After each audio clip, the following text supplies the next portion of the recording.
Hi, today we will talk about how can you fix that problem on your Instagram app. We will just click here on settings.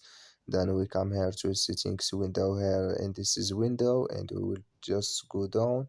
We will click here on apps. Then we come to apps window here like you say and we will go down here to looking for Instagram app here and this is window. We will click here on Instagram. Then we come to next window here like you say. We will just click here on for stop, then we will click here on OK and we'll just click here on storage. Then we will come here to storage window. You click here on clear cache.